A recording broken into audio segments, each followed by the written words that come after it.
Now time to display the username inside our blog post. It's not too hard.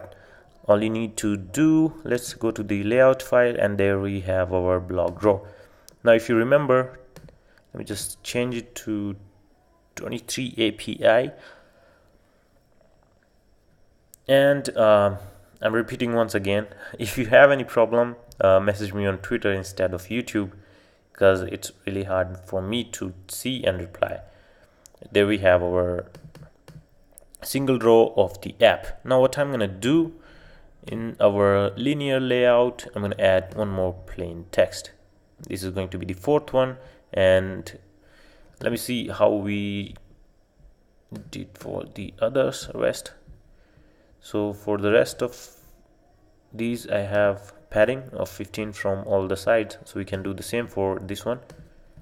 So 15, 15, and 15, and we can say full width, and let's decrease the text size. So I'm going to change it from this to username, and text size to 12. Too short, that's okay. Bold, and that's okay. And also you can also display the user profile pic. Now there are two things that I want you guys to do by yourself, and that I'll not be covering in the tutorial. That is displaying a profile pic and the display date. Now storing a date is actually pretty easy. You just add in one more field, and also the profile picture is actually easy. Either you do it by the user ID or you store the profile pic link. That's up to you.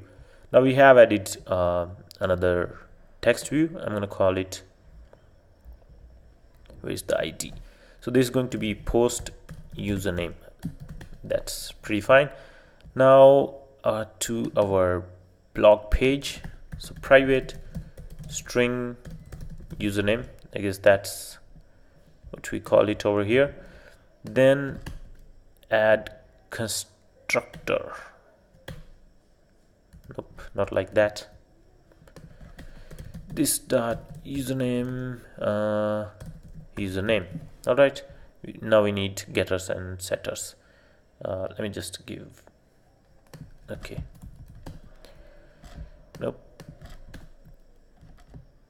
How do we do it? I completely forgot. Yeah, getter and setter for username string. Get username, let me just move it here. That's pretty fine. Now to our main activity, let's start it from the top.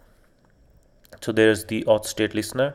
Then we have our Firebase recycler view. Inside that we get everything and all, and there is our view holder. So I'm gonna just create a very quick public void set username, and this is gonna have string username, and let's copy this code for the description, and let's set it to username post username. All right, and instead of desk we have username, and make sure that you change the ID to post username. All right, and the final thing over here, so we have view holder dot set username. This is going to be model dot get username. Now let's run the app. Hopefully we didn't forgot any step.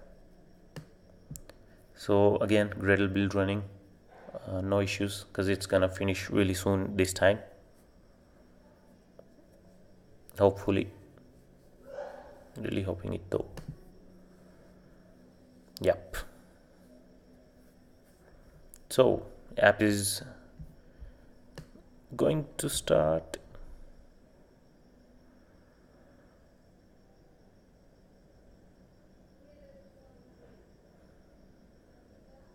Waiting a lot. Now that's the moment I really don't want to record, but I have to. And it started. Let's say instant run applied, but it isn't started over here. Okay, let me see what actually went wrong.